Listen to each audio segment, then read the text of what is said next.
Your comfort zone is killing you. You woke up this morning, checked your phone, swiped through 5 people you'll never meet, scrolled past someone else's six-pack, and still felt like shit about yourself.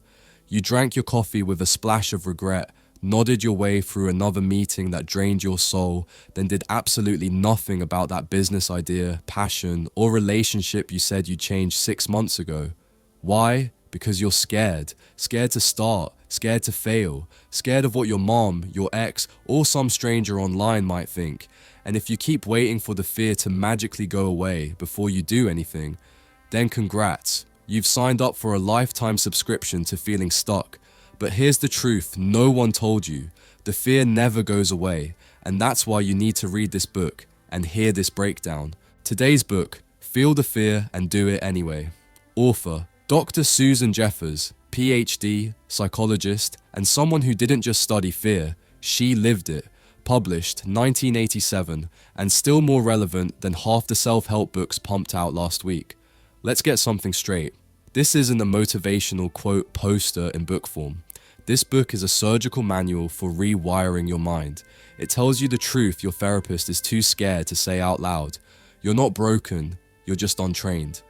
And before we dive into this savage breakdown of fear, decision-making, confidence, and why most people play life like cowards, here's a disclaimer, because lawyers exist. This video is for educational and transformative purposes only and falls under fair use as defined in Section 107 of the US Copyright Act. We're not reading the book to you, we're reshaping the core messages through a new lens. Our commentary, our insight, our roasting, also you can actually apply the message to your real, messy life. Let me be blunt. Most self-help books today are Instagram captions padded to 200 pages. This one, it doesn't give you fluff, it gives you fire. It takes fear, that vague emotional swamp we all drown in, and says, look closer. It's not the fear that's the enemy, it's what you're doing with it. It shows you that you don't need to get rid of fear to win. You just need to feel it and do the damn thing anyway. Welcome to Mindful Reads Hub. Let's get started. Fear isn't the enemy. Avoidance is. You're not afraid of failing. You're not afraid of success. You're not even afraid of what people think. You're afraid of not being able to handle it. That's it. That's the fear. The thing you think is terrifying, whether it's public speaking, quitting your job, starting that business, or leaving that toxic relationship, is just a placeholder. The boogeyman. The real fear? It's the quiet voice in your head whispering, what if I can't deal with it? That's the root. That's the weed you've never pulled out. And that's exactly what Susan Jeffers slaps you in the face with. Now let's confront something ugly. You've built your life around avoiding fear instead of facing it. You've made decisions not based on where you want to go, but based on what might go wrong if you dared to go there. That job you stayed in too long, that apology you never gave, that idea you never launched. It wasn't bad timing or being realistic. It was fear, wearing your logic as a disguise. Jeffers doesn't start this book gently. There's no let's hold hands and find inner peace moment. She's surgical, right to the root of your fear system, and she starts with this brutal truth. Everyone is afraid, always, at every level. You think once you hit some success checkpoint, you'll finally be free of fear? That's adorable. Susan calls BS. The fear never leaves. It just changes outfits. The stakes get higher, and if you don't build a relationship with fear, you'll always let it drive your life, quietly, from the back seat. And guess what? Fear's a terrible driver, terrible sense of direction, constantly slamming the brakes. Jeffers breaks fear down into 3 levels, and if you're honest with yourself, you live in all of them. Level 1 fears are the ones you list out in therapy or journal about when you're feeling deep. Rejection, failure, illness, death, surface level stuff, but scary enough to paralyze you when life gets turbulent. Level 2 fears are ego related, making the wrong decision, losing control, looking stupid, being vulnerable. This is where most of your self-sabotage lives. You don't ask for what you want, not because you don't want it, but because if you ask and don't get it, what does that say about you? But level 3, that's the boss level, and it's just one fear. I can't handle it. That's the fear beneath all other fears. You're not scared of being alone. You're scared that if you end up alone, you won't survive the loneliness. You're not scared of changing careers. You're scared that if it flops, you won't recover. This fear convinces you to stay stuck, not because staying is good, but because it's known. Here's where Jeffers gives you the weapon to burn the whole fear factory down. She teaches that you can handle it. All of it. You've just been lied to by your conditioning, by society, and, let's be honest, by yourself. Fear isn't your enemy. The real enemy is your avoidance. Avoiding the pain, avoiding the risk, avoiding the growth, because growth means friction, and friction means you're not dead. You're going to need to unlearn the garbage you were taught. That fear is a red flag, that it means danger, that it's something to flee from. No, fear is a compass. It tells you exactly where the edge is, and the edge is where your life changes. Susan's whole message in this part of the book is this: fear is unavoidable, but paralysis is optional. And she hits this hard by confronting the idea of decision making. You think if you choose wrong, your life will explode? Listen, staying in limbo is a decision too, just a worse one. Fear tricks you into thinking indecision is safer. It isn't. Indecision is how you slowly rot, but here's the kicker. You're not a coward, you're just untrained. You've been practicing avoidance so long, you think it's your personality. You think, I'm just not that confident, is a fact. It's not. It's a skill issue. Confidence doesn't mean the fear is gone. It means you've built enough muscle to carry the fear with you and do the damn thing anyway. That's the thesis of everything Jeffers is trying to show you. Feel the fear and do it anyway. Not kill the fear. Not wait until the fear is gone. Not read 37 more books about fear. Feel it, own it, and move through it anyway. You want a different life? Then you need a different relationship with fear. One where fear shows up and you don't flinch. One where fear screams, "What if?" and you reply, "So what?" One where you stop asking the world to be safer and instead become stronger. Because if you're always trying to be safe, you'll never be free. Key takeaway: you're not afraid of what you think you are. You're afraid of not being able to handle it.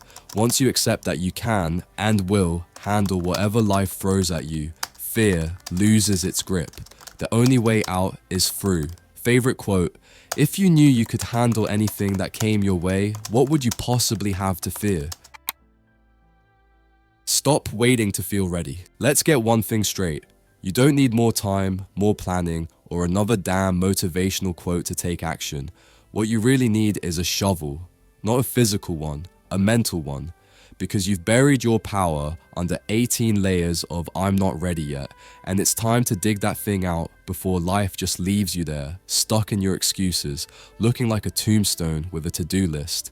The lie we've all been spoon-fed since childhood is that bravery is the absence of fear, that successful people are confident from the jump, that someday, if you just work on yourself enough, you'll magically wake up fearless and inspired, and then, and only then, you'll finally do the thing. Start the business, leave the relationship, speak your truth. That's not how this works. That's not how any of this works. Fear doesn't leave, it evolves. You don't outgrow fear. You just stop giving it the keys to your life. That's the heart of what Susan Jeffers drills into your thick skull here. Stop waiting to feel ready. You won't. That's the trap. The fear doesn't vanish. You just get stronger. You stop hoping it will disappear, and you start training your nervous system to move forward with it in the room. She lays out this vicious pattern you're probably stuck in right now. You feel fear. You freeze. You wait for the fear to go away. Nothing changes. You feel worse. And the more you wait, the more power fear collects like compound interest. Jeffers calls it out plainly. The fear will never go away as long as you continue to grow. Translation: if you're serious about living a bigger life, fear is part of the subscription. There's no opt-out. The more life demands of you, the more fear shows up. It's not a malfunction, it's a feature. The real problem isn't fear, it's the narrative you've attached to fear. You think fear is a stop sign, when in reality, it's a green light screaming, "Growth ahead, buckle up." But you've been taught to misread your body's signals. You've been programmed to associate discomfort with danger, anxiety with inability, hesitation with failure. So you wait, you stall, you research and journal and make color-coded plans, all to avoid the thing you already know you need to do. Let's get brutally honest. How many opportunities have you missed because you were still getting ready? How many times have you said no to your next level because you didn't feel confident enough yet? How many moments of breakthrough did you reject in favor of the same old safe routine? Jeffers flips the script completely with one of the most powerful frameworks in this book, the pain to power chart. It's like holding up a mirror to your own self-sabotage. At one end of the spectrum is pain, where life feels out of control, where everything happens to you, where fear owns you. At the other end is power, where you own your choices, you accept responsibility, and you act even when it's hard. Most people live on the pain side and decorate it with fancy excuses. They say things like, I'm not ready yet. I don't want to make a mistake. I need to do more research. But let's be real. That's fear dressing up as logic. It's avoidance in a lab coat. You don't need more info, you need more courage. And here's where Jeffers lands her knockout punch. Confidence doesn't come before action. It's the result of it. You don't feel powerful, then act powerful. You act powerful, then feel it after. Action precedes belief. That's the secret sauce. It's why she doesn't just give you pep talks, she gives you tools. One of the most important being affirmations. Now I know what you're thinking. Affirmations? Isn't that just shouting lies in the mirror until you believe them? No, not when used properly. Jeffers doesn't want you to lie to yourself. She wants you to program yourself, because your thoughts aren't facts, they're habits. And if you've been marinating in fear-based thoughts for years, of course you'll default to anxiety. But with repetition, new thoughts start to feel normal. Eventually they start to feel true, but none of that matters if you're still outsourcing your power to fear. If you still believe that fear has to vanish before you leap, you'll die waiting. Because courage is not the absence of fear, it's the decision that something else matters more. If you want more confidence, stop talking about your dreams and start building evidence that you don't quit on yourself. Confidence is cumulative. Every time you act in the presence of fear, you gain a rep, you stack proof, you grow into someone who trusts themselves. You don't need to be fearless, you just need to stop waiting to feel ready. You're not underqualified, you're underactivated. Waiting is costing you more than you think. And the people who win in life aren't the ones who are most prepared. They're the ones who moved when it was messy, uncertain, and inconvenient. If you're waiting for clarity, confidence, or permission, just know this: no one is coming. And that's actually the best news ever, because it means the door has been unlocked this whole time. You were just waiting for a sign. This is it. Key takeaway. Fear doesn't go away, you just get stronger. Power isn't something you wait for, it's something you generate through action. Move first, believe second. Favorite quote: the only way to get rid of the fear of doing something is to go out and do it. Own your life or be owned by it. You ever notice how people brag about their trauma like it's a trophy? Like the worse their story, the more permission they have to sit in the mud and call it home. You don't understand what I've been through, they say, right before using their past to justify not doing anything with their present. But here's the inconvenient truth Susan Jeffers throws at your face. Pain might not be your fault, but staying powerless absolutely is. You didn't choose the cards, but guess what? You're still the one playing the hand. And most of you keep folding, blaming the dealer, and calling it fate. Here's what people don't want to hear, and what Jeffers makes you swallow without a sugarcoat. Responsibility is not blame. Responsibility is not shame. Responsibility is power. Every time you say, I can't because of them, you give away the keys to your life. And let's be honest, you've been doing that for years. To your parents, to your boss, to your ex, to your anxiety. You hand out power like it's a clearance sale and then wonder why you feel broke inside. Jeffers doesn't let you off the hook. She says loud and clear, your life is your responsibility, whether you like it or not. And if that makes you mad, good, because that's the part of you that knows it's true. You can either keep pointing fingers or start building calluses.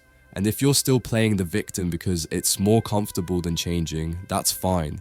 Just admit it's a choice, because that's what it is, a choice. Every single day you choose your attitude, your interpretation, your focus. And no, you don't get to opt out. Not choosing is still a choice. Not acting is still a decision. You either own your life or you get owned by it. She talks about the internal mirror, the way your inner world shapes your outer experience. You think you're seeing reality? Nah, you're seeing your reflection. If you believe the world is hostile, guess what you notice? Hostility. If you believe people can't be trusted, you find reasons to prove it. And if you think you're helpless, you'll behave like you are.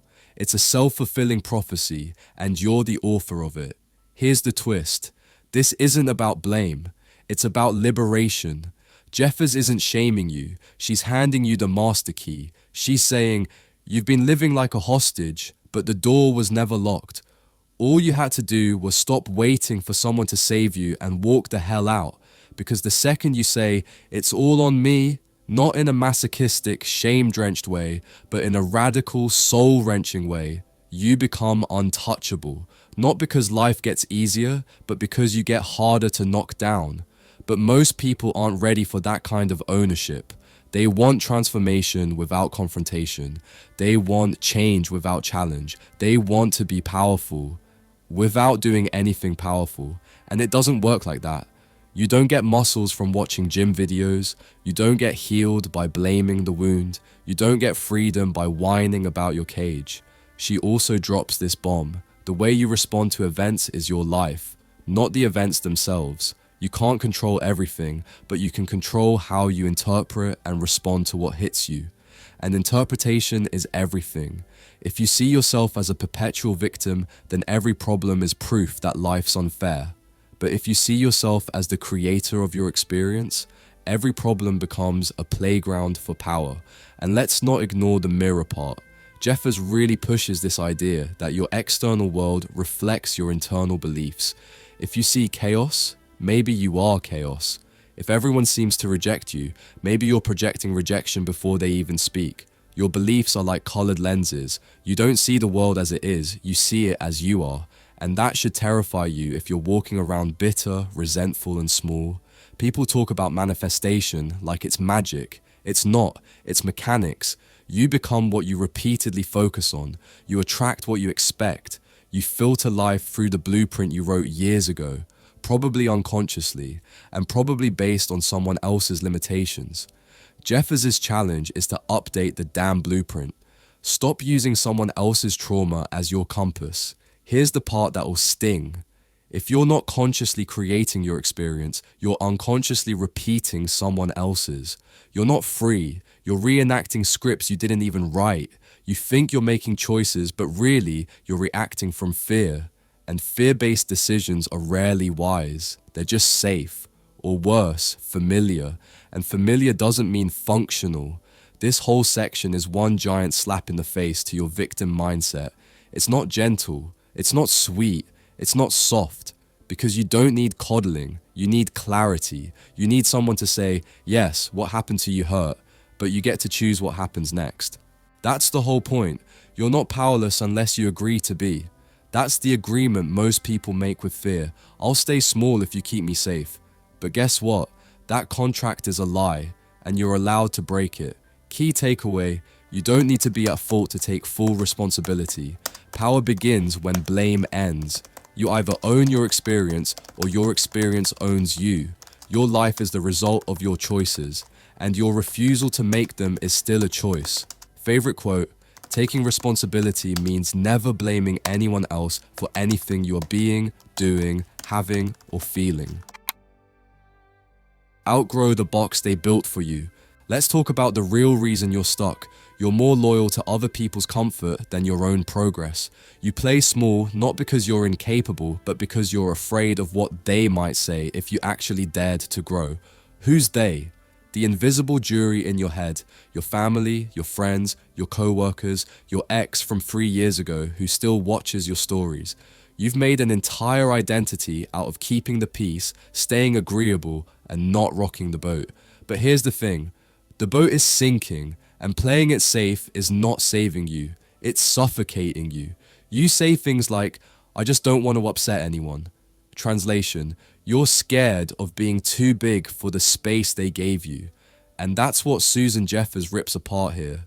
The illusion that you need approval before permission to grow. You don't. Your evolution is not a group project. In fact, the more you grow, the more resistance you'll get. especially from people who are terrified that your change might expose their stagnation.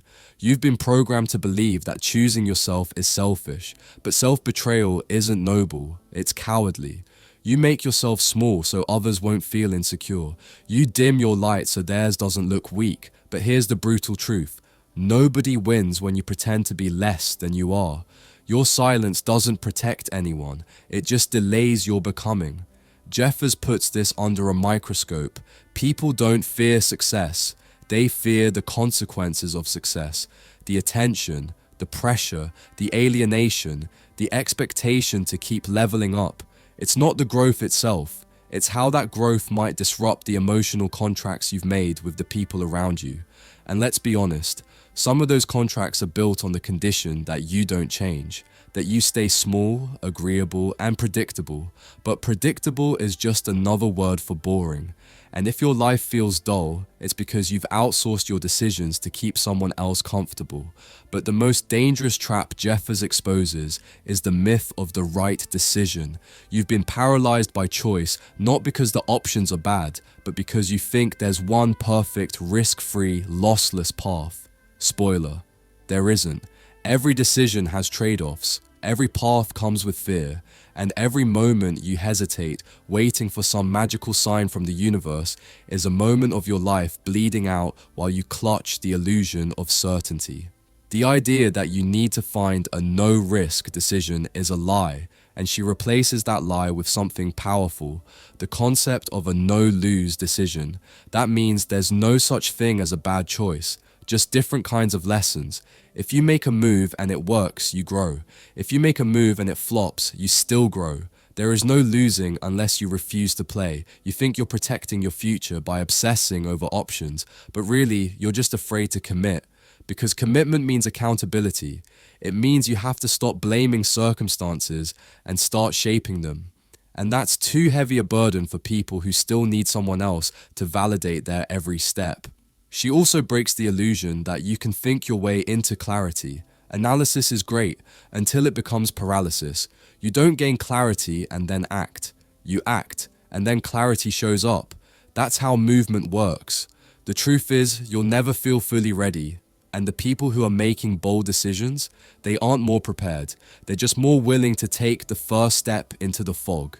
If you're afraid of making the wrong choice, here's your wake-up call. Sitting on the fence is a choice too, one that guarantees regret. Because here's what most people won't admit. Indecision is its own kind of suffering. It gives you the illusion of safety, but it steals your peace. You're exhausted not because you've done too much, but because you've stayed stuck in the in-between, hoping life will choose for you. It won't. It never does. So Jeffers hands you a new mental model. Don't obsess over what's right.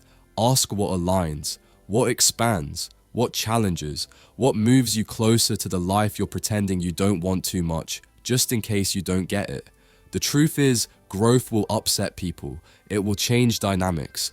But if your growth threatens them, that's not your problem. That's their limitation being exposed. You don't owe anyone the version of you they're most comfortable with. You owe yourself the version you haven't met yet, and you meet that version by choosing. Even when you're scared, especially when you're scared, you stop waiting for the crowd to clap and start clapping for your damn self. Key takeaway. Your life expands or shrinks based on the size of the decisions you're willing to make. There is no right choice. There's only movement or stagnation. Stop playing small to make others comfortable. Choose forward, even when it's imperfect. Favorite quote. There is no such thing as a wrong decision. Each path offers its own set of opportunities for growth. Design a life that's actually yours. Here's the thing, no one wants to admit out loud. A six-figure salary, the dream job, the aesthetic relationship, the Instagrammable vacations. None of it means a damn thing if you still feel hollow on the inside. And that's where Susan Jeffers grabs you by the collar and shakes you, because you've been busy trying to succeed your way into happiness. But success without soul, that's just burnout with better branding. You've been raised to believe that if you just work hard enough, check enough boxes, make enough people proud, eventually that void inside will fill itself. Spoiler alert, it doesn't. The void doesn't care about your LinkedIn title. The void doesn't care about your hustle. It only wants wholeness. And wholeness isn't a prize you earn, it's something you have to build piece by painful piece. Jeff has dived straight into the biggest scam society sold you, the idea that you need to prove your worth through endless productivity. That doing more equals being more, that staying busy equals being valuable. So you overcommit, you say yes to everything, you wear your exhaustion like a badge of honor. But here's what's really happening. You're running from yourself, one task at a time, and underneath all that movement is a quiet, terrifying question. What happens if I stop? What happens if I slow down long enough to feel what's actually there? That question is why people stay addicted to the hustle. It's easier to perform than to process, easier to stay in motion than to sit with the fact that maybe you've been chasing someone else's dream. Maybe your whole life has been about meeting expectations that were never yours in the first place. And if that's true, if the life you've built is actually a prison with good lighting, then what? Jeffers doesn't let you off easy. She asks the question no one's asking. How whole is your whole life? Not just your career, not just your relationship status, your whole damn life.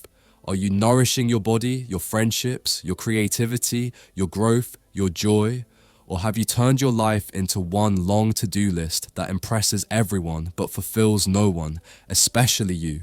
She introduces this concept of the whole life grid, which basically checks if you're giving time and attention to all the dimensions of being human, not just the ones that look good on paper. And what you'll probably find, if you're honest, is that your life is lopsided, overloaded on achievement, starving for meaning, killing it at the office, dying inside on weekends. And here's the twist, even if you're successful, you might still feel like something's missing. That's because you're trying to fill an emotional or spiritual void with external metrics, and that never works. The emptiness is not a failure, it's a signal. A signal that somewhere along the way, you abandoned the parts of yourself that didn't look productive enough. You traded authenticity for approval, depth for decoration. Jeffers doesn't shame you for this. She just shows you the exit. She reminds you that the emptiness isn't something to be feared. It's something to be explored. It's the part of you that's still waiting to be reclaimed. And it doesn't need another achievement. It needs attention, integration, permission to matter even when it's not earning applause. This is where most people flinch, because it's easier to keep pretending you're just busy than admit you're actually disconnected. It's easier to chase a promotion than confront the fact that your joy left the building 5 years ago and you never bothered to follow it. So what's the fix? Not a checklist, not another self-help podcast, not a productivity hack. It's presence, it's reconnection, it's asking yourself, what parts of me have I ignored in the name of being impressive? And what would it look like to start living in a way that doesn't require external validation just to feel alive? If you want to feel whole, you have to stop outsourcing your worth. You have to start creating a life that feeds you, not just your reputation. That means saying no to things that check boxes but drain your spirit. That means giving yourself permission to rest, to play, to breathe, to create for the sake of creation, not monetization. And most of all, it means understanding this. Your life is not a highlight reel, it's a mosaic. And every ignored emotion, every buried passion, every neglected part of yourself is a missing piece. Wholeness isn't about perfection, it's about inclusion. Bring all of you to the table, even the parts that don't win trophies. Key takeaway: a successful life isn't a full calendar, it's a full soul. Wholeness beats hustle every time. Stop chasing what looks good and start building what feels true. Favorite quote: if your life isn't whole, no amount of success will fill the void. Say yes before you're ready. There's a moment in everyone's life where the next step is so obvious, so loud, so unavoidable, and yet you freeze. You tell yourself it's not the right time. You don't have enough experience. You need to do just one more thing before you leap. But let's call that what it really is. Fear dressed up in productivity's clothing. That one more thing is a stalling tactic. You already know what you need to do. You're just scared it might actually work. And here's where Susan Jeffers kicks the door in and tells you to nod your head anyway. Not when you're ready, not when it's comfortable, not when the stars align, but now. In the middle of the panic, in the mess, in the chaos. That's the magic. That's where the courage lives, and not in the absence of fear, but in the audacity to act anyway. See, you've been waiting for your confidence to show up before you start, but confidence is not the prerequisite, it's the reward. You earn it by moving, you build it by doing. You stop waiting for the green light from the universe and realize that you are the green light. You're it. No one's coming. No one's gonna tap you on the shoulder and say, now's the time. The clock is already ticking. What are you still waiting for? This whole nod your head thing that Jeffers talks about? It's less about reckless yeses and more about trusting your inner yes when the external world hasn't caught up yet. It's about honoring the part of you that knows what's right, even if your knees are shaking. It's about taking the risk before you feel worthy. Because let's be honest, if you wait to feel worthy, you'll be waiting for the rest of your damn life. What Jeffers is really inviting you to do is trust life again. Not blindly, not naively, but boldly. To stop treating every unknown as a death sentence and start seeing it as an initiation. You've built your entire identity around control, trying to micromanage every outcome, pre-plan every detail, protect yourself from every possible hurt. But life doesn't work like that. Life doesn't reward perfection, it rewards participation.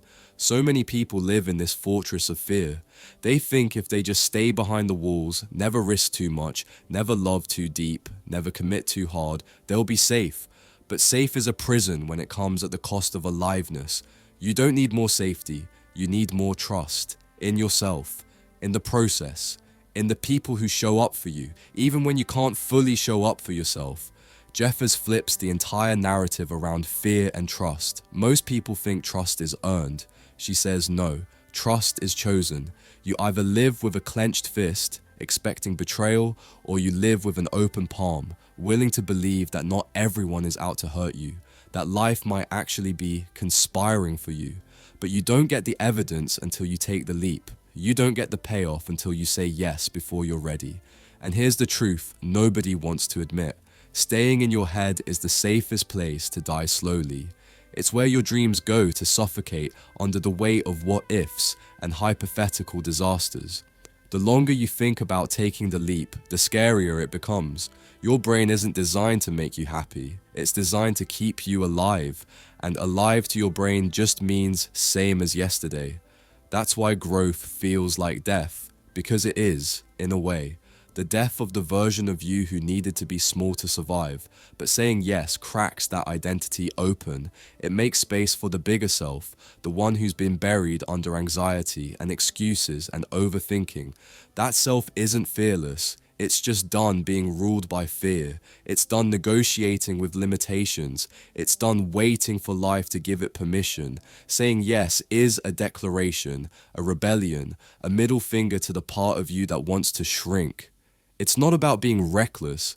It's about being ready enough. Ready to trust the leap, even if you don't know exactly where you'll land. You'll never feel 100% sure. You'll never eliminate risk. And that's the point. The courage isn't in the absence of doubt, it's in acting anyway. And the moment you nod your head, that's when the universe nods back. That's when momentum builds. That's when you stop playing defense and start co-creating. Key takeaway, say yes before you feel ready. Confidence isn't the entry fee, it's the outcome. Trust yourself to leap, even if your voice shakes. Favorite quote, say yes to your universe, say yes to life. Say yes to growth, even when you don't feel ready. You're not late, you're just early in the story. Every time someone tells you you're running out of time, you should pause and ask, according to who? The clock that's ticking in your head. It's not your clock. It's society's stopwatch designed to manufacture panic and sell you solutions for problems you don't even have yet. Graduate by 22. Land your dream job by 25, be married by 30, have 2 kids and a mortgage by 35, and God forbid you're not successful by 40, as if life is some freaking slot machine that locks up if you miss the spin. Enough of that. Stop. Breathe. You're not late, you're just early in the story. Susan Jeffers smashes the lie that you're behind. That lie, that shrill internal monologue that whispers, you're too old, you're too late, you missed your chance. That's the actual thief of your future. It convinces you that peace, joy, success, connection, they're all on a rapidly closing window. And if you don't sprint, panic, and perform right now, you'll be stuck watching others live while you just exist. But that's a scam, and you're smarter than that. Here's what Jeffers knew, and what most people are too afraid to say. The pressure to hurry up and become is what's keeping you from actually becoming. You can't rush alignment. You can't fake timing. You can't microwave a meaningful life just because you saw someone your age doing better on Instagram. That's like comparing your behind the scenes to someone else's highlight reel and wondering why you're miserable. You want to know the truth? The real reason you're anxious about your timeline isn't because you're lazy or lost or unfocused. It's because you think your value is tied to speed. And that's a lie. You're not on a clock, you're on a path. And paths take time, not because you're failing, but because you're human. This is where Jeffers offers a spiritual gut check. What if your story is still unfolding in perfect rhythm? What if the detours aren't delays, but directions? What if you're not waiting, you're preparing? What if this chapter you're so desperate to skip is the one that makes everything else possible? We don't ask these questions because we're too busy sprinting toward deadlines no one actually set for us. We're measuring success in likes, promotions, and externally approved checkboxes. But when you slow down long enough to actually feel your life, to get still, to get quiet, to get honest, you realize you've been living someone else's story. And that's the real tragedy. Not being late, but never arriving at your life at all. Jeffers doesn't just remind you that you have time, she dares you to reclaim it. To stop outsourcing your milestones to other people's expectations, to remember that some people peak at 20 and others bloom at 60, and both are equally valid. She calls out the nonsense of false finish lines and reminds you that peace doesn't come from catching up.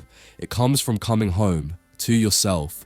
You want to do something radical? Stop rushing, stop measuring, start living from your center, not from a stopwatch, because that's where your real timeline lives. Not on your phone, not in your planner, not in some hustle culture productivity porn video. Inside you, your life isn't behind, it's beginning, over and over again with every brave breath you take toward your truth. That means every step you take right now, no matter how small or unglamorous, is not a detour. It's destiny, and you're right on time. Key takeaway, your life isn't on anyone's schedule but your own. Time isn't running out. It's unfolding exactly as it needs to. Your only job is to trust it. Favorite quote, every moment is a fresh beginning. There is always enough time to become who you're meant to be. Conclusion. So here we are. You've just had the cliff notes of one of the most brutally honest self-help wake-up calls ever written. Feel the fear and do it anyway.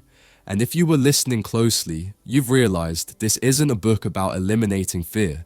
It's about stripping away the excuses you've been hiding behind and forcing you to stare straight at the uncomfortable truth. You don't have a fear problem. You have a permission problem. You keep waiting for permission to live your damn life. From fear, from confidence, from the perfect moment, and it's never coming. Susan Jeffers didn't hand you a magic wand to erase your fear. She handed you a mirror and said, look, own it, then move. That's the shift. That's the moment you stop living like life is a rehearsal and start acting like you're already on stage. But here's the catch. Listening to this isn't enough. Knowledge without action is just intellectual entertainment. And you don't need more entertainment. You need transformation. You need to take these ideas and apply them where it actually hurts. In the job you're too afraid to quit, the relationship you're too scared to leave, the dream you're too intimidated to chase. Because here's the ugly truth. No one on your Instagram feed is going to tell you. Fear isn't going away. Not tomorrow, not next year, not ever. The only variable is whether you're going to let it drive or shove it into the passenger seat and floor it anyway. You can either keep rehearsing for a someday that never comes, or you can accept that today is all you get and make your move now. If you're serious about that, and not just hyped up for 10 minutes after this video, then do yourself a favor, buy the damn book. Because what we just went through, that was a taste. The real power is in reading Jeffers' words, internalizing them, arguing with them, living them until fear isn't the dictator of your life, just the background noise you've learned to tune out. So here's your challenge. Take one thing from what you've heard today and act on it within the next 24 hours. Not tomorrow, not when you feel ready. Now. You've got the tools, you've got the time, you've got the fire. All that's left is to step up. And if this hit you like it was supposed to, if it pissed you off, called you out, or made you realize you've been living at half volume, then don't just nod and scroll. Hit subscribe. Join the tribe of people who are done playing small. Share this with someone who needs the slap. Then go live like you mean it. Because you don't need less fear, you need more you.